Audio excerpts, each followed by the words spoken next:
नमस्कार दोस्तों, आपके अपने YouTube चैनल पैरट एजुकेशन में आपका स्वागत है।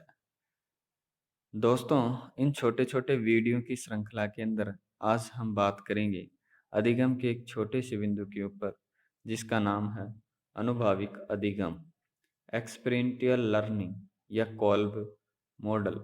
क्या होता है अनुभाविक अधिगम? क्या होता है कोल्ब मॉडल? दोस्तों, आज इस तथ्य के ऊपर विस्तार से बात करेंगे। जिस दोस्त ने अभी तक इस चैनल को सब्सक्राइब नहीं किया है, सब्सक्राइब करें, बेल आइकन के बटन को दबाएं, लाइक भी करें और शेयर भी करें। चलो शुरू करते हैं दोस्तों। कोल्ब मॉडल या अनुभाविक अधिगम एक सरल भाषा के अंदर किस प्रकार से हम इसको समझ सकते हैं, क्या क्या इसके महत्वपूर्ण तथ्य हैं, इनके ऊपर बात करते हैं। दोस्तों, इसके प्रतिपादक डेविड कोल्ब, रॉन क्राई, ये दोनों अमेरिकन वैज्ञानिक थे। इन्होंने 1984 के अंदर है जो यह तथ्य एक है कॉन्सेप्ट दिया था। कोल्ब ड्यूबी जो पियाजे से बहुत ज़्यादा प्रभावित थे, जिस समय पियाजे बहुत फेमस हो रहे थे, प्रसिद्ध हो रहे थे, उस समय उन चीज़ों को देख करके कोल्ब ड्यूबी बहुत ज़्यादा प्रभावित थे। अनुभाविक अधिगम व्यवहारवाद और रचनावाद का मिश्रण होता है। जी हाँ दोस्तों, व्यवहारवाद जो बालक व्यवहारों से सीखता है, चीज़ों को कर करके, अभ्यास से त्रुटियां कर करके सीखता है, उसको व्यवहारवाद कहते हैं। संरचनावाद, बालक अपने ज्ञान का निर्माण स्वयं करता है। तो इन दोनों के मिश्रण का रूप ही अनुभाविक अधिगम है। कोल्ब के अनुसार सीखना जीवन के पिछले अनुभव से होता है। जी हाँ दोस्तों, कोल्ब ने यह पाया कि जो व्यक्ति सीखता है वह अपने पिछले अनुभव के द्वारा ही सीखता है और अपने व्यक्ति अनुभवों से सीखता है। अपनी प्रस्तुति निष्पादन में क्या करता है? सुधार करता है। अपनी प्रस्तुति और निष्पादन परफॉर्मेंस के अंदर सुधार करता है, पिछले अनुभव से नए अनुभव को सीखता है। इस तथ्य को प्रतिपादित करता है कि अधिगम एक सतत प्रक्रिया है और इन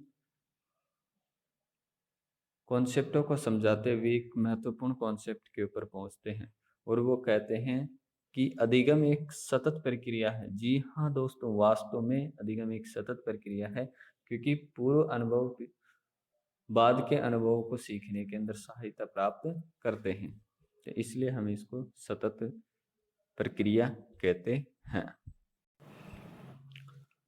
कोल्ब ने अनुभवी अधिगम के 4 चरण बताए। ये 4 चरण इस प्रकार हैं, बात करते हैं, और इन 4 चरणों को एक चक्र के रूप में दिया था। 4 चरण के अंदर 1 नंबर पे आता है मूर्त अनुभव, कॉन्ट्रैक्ट एक्सपीरियंस। दूसरे नंबर पे आता है अवलोकन, रिफ्लेक्टिव ऑब्जर्वेशन। तीसरे नंबर पे आता है अमूर्त संप्रति निर्माण, एब्स्ट्रैक्ट कॉन्सेप्चुअलाइजेशन। और चौथे नंबर पे आता है सक्रिय प्रयोग, एक्टिव एक्सपेरिमेंटेशन। इस प्रकार से इसके 4 कॉन्सेप्ट, 4 चरण होते हैं: मूर्त अनुभव, अवलोकन निरीक्षण, अमूर्त संप्रति निर्माण और सक्रिय प्रयोग। इन चारों चरणों को एक चक्कर के माध्यम से हम समझते हैं। दोस्तों, इस चक्कर को ध्यान से समझे, यह महत्वपूर्ण चक्कर है।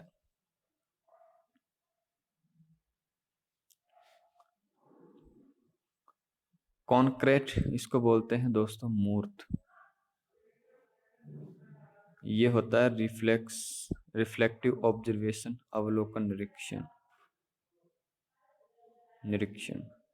ये होता है अमूर्त और ये होता है सक्रिय प्रयोग।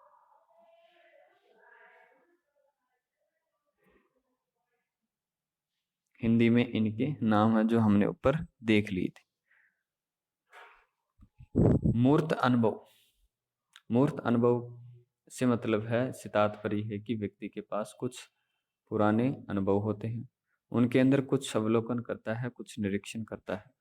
उन पूर्व अनुभवों के अंदर निरीक्षण करके उन निरीक्षण हुई चीजों के अंदर वह अमूर्त संप्रति निर्माण करता है, उनके ऊपर कुछ विचार करता है, सोचता है।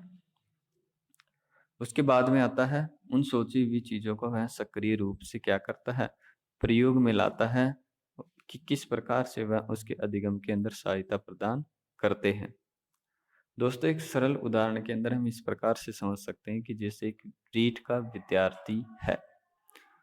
रीट के विद्यार्थी ने रीट की एग्जाम दे करके सफलता प्राप्त की है और नौकरी लग गया। तो उसके पास कुछ उसके मूर्त अनुभव थे। एक नंबर पे बात करते हैं मूर्त अनुभव की, तो उस रीट की एग्जाम के उसके पास कुछ मूर्त अनुभव थे कि मैंने किस प्रकार से एग्जाम पेपर को अटेम्प्ट किया, किस चीज को मैंने ज्यादा समय दिया, किस चीज को मैंने कम समय दिया। तो इस प्रकार से वह उसके पास कुछ मूर्त अनुभव होते हैं। उन मूर्त अनुभव के अंदर कुछ निरीक्षण करता है कि ये मेरे लिए सही थे, ये गलत थे, मैं इन चीजों को छोड़ूंगा और इन चीजों को करूंगा। संप्रत्य निर्माण, उन चीजों को वह करते हुए एक अमूर्त संप्रत्य निर्माण करता है कि यार मैं इन चीजों को बेहतरीन तरीके से कर सकता हूँ कि जब मैं रीट का एग्जाम पास कर सकता हूँ तो मैं फर्स्ट ग्रेड का भी एग्जाम पास करता हूँ। तो वह फर्स्ट ग्रेड के लिए प्रिपरेशन करता है, उन चीजों को और ज्यादा बेहतरीन करने के लिए वह अमूर्त संपत्तियों का निर्माण करता है और उन अमूर्त संपत्तियों को एक सक्रिय प्रयोग के अंदर क्या करता है, प्रयोग कर लेता है और फर्स्ट ग्रेड की एग्जाम देता है और सफलता प्राप्त कर लेता है। इस प्रकार से एक प्रकार से चक्कर सा चलता रहता है कि किस प्रकार से मूर्त अनुभव के अंदर निरीक्षण किया, निरीक्षण करके फिर अमूर्त सोच उसने की, अमूर्त सोच से कुछ कॉन्सेप्ट लिए और फिर उनका सक्रिय प्रयोग किया। तो इस प्रकार से एक चक्कर का निर्माण होता है। दोस्तों, आगे बात करते हैं हम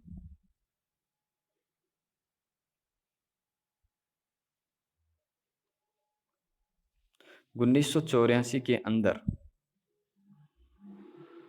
1984 में कोल्ब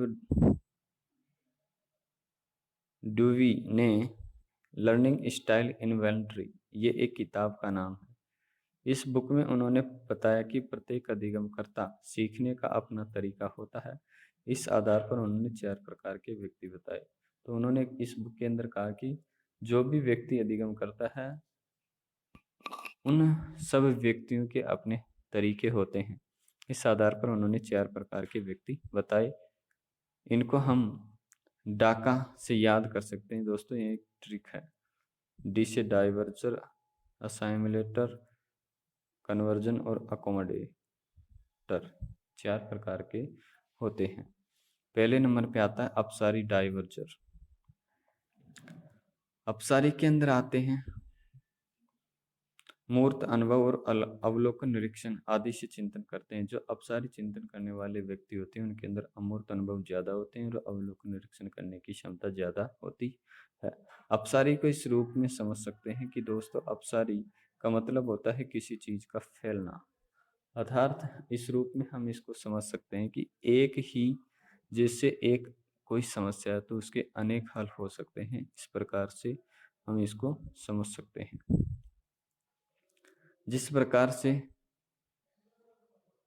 कि दौसा से जयपुर जाने के तरीके बताइए, तो कोई व्यक्ति पैदल जा सकता है, कोई मोटरसाइकिल से जा सकता है, कोई ट्रेन से जा सकता है, कोई बस से जा सकता है, कोई खुद की कार से जा सकता है। इस प्रकार से इसके अनेक तरीके होते हैं, अनेक आंसर्स हैं। इसलिए इन चीजों, इस प्रकार के कॉन्सेप्ट को अपसारी चिंतन कहते हैं, डाइवर्जर्स कहते हैं। इन व्यक्तियों की कुछ विशेषता होती है, आगे बात करते हैं। ये व्यक्ति हैं जो कल्पनाशील होते हैं, बहुत ज्यादा कल्पना करते हैं, सृजनात्मक होते हैं। जी हाँ दोस्तों, सृजनात्मकता की महत्वपूर्ण विशेषता होती है क्या, कि ये अपसारी चिंतन करने वाले व्यक्ति होते हैं। दूसरे नंबर पे आते हैं आत्मसात असाइमुलेटर, जिसे ए।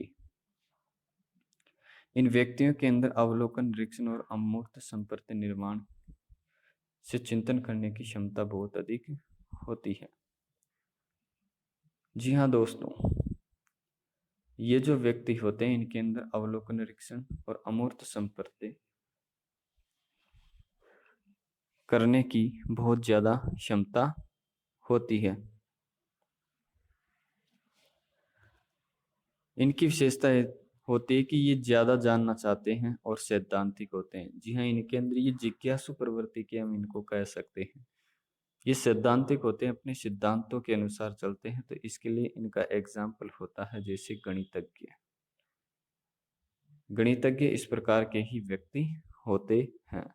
तीसरे नंबर पे आता है अभिसारी, जिसे कन्वर्जर कहा जाता है। दोस्तों अभिसारी, अभिसारी का मतलब होता है किसी चीज के ऊपर केंद्रित होना, एक निश्चित बिंदु पर आकर के ठहर जाना। इस प्रकार के व्यक्तियों के अंदर अमूर्त संप्रति निर्माण और सक्रिय प्रयोग के द्वारा चिंतन करने की क्षमता होती है। और ये कैसे होते हैं? ये व्यवहारिक होते हैं। इनकी विशेषता होती है कि ये व्यवहारिक होते हैं, किसी भी व्यक्ति से व्यवहार कर लेते हैं। अभिसारी का मतलब होता है कि एक निश्चित उत्तर प्राप्त हो जाता है। जिस प्रकार से राजस्थान की राजधानी क्या है? जयपुर, तो एक निश्चित उत्तर है, इसके कोई अनेक हल नहीं है। तो इस प्रकार के कॉन्सेप्ट को अभिसारी चिंतन कहते हैं। 4 नंबर पे बात करते हैं हम दोस्तों अनुकूलन, अकोमोडेटर। इसमें सक्रिय प्रयोग और मूर्त अनुभव के द्वारा व्यक्ति चिंतन करने की क्षमता रखता है। चिंतन करने की क्षमता होती है, वह सक्रिय प्रयोग और मूर्त अनुभव के द्वारा है, जो क्या करते हैं? चिंतन करते हैं। इनकी विशेषता होती है ये प्रभाव और त्रुटि के माध्यम से, जी हाँ, ये दोस्तों गलतियां करते हुए अपने प्रभावों से है जो जल्दी अधिगम करते हैं। तो इनकी क्या होती है? विशेषता। आशा करता हूँ दोस्तों यह वीडियो आपको पसंद आया होगा। इस वीडियो को शुरू से अंत तक देखें। मिलते रहेंगे दोस्तों इसी प्रकार से एक नए कॉन्सेप्ट के ऊपर बात करते हुए। सभी को धन्यवाद। हाँ दोस्तों, जिस दोस्त ने अभी तक इस चैनल को सब्सक्राइब नहीं किया, सब्सक्राइब करें, शेयर करें और लाइक करें और बेल आइकन के बटन को दबाएं। मिलते हैं नेक्स्ट वीडियो में। आप सभी का बहुत बहुत धन्यवाद। Thank you.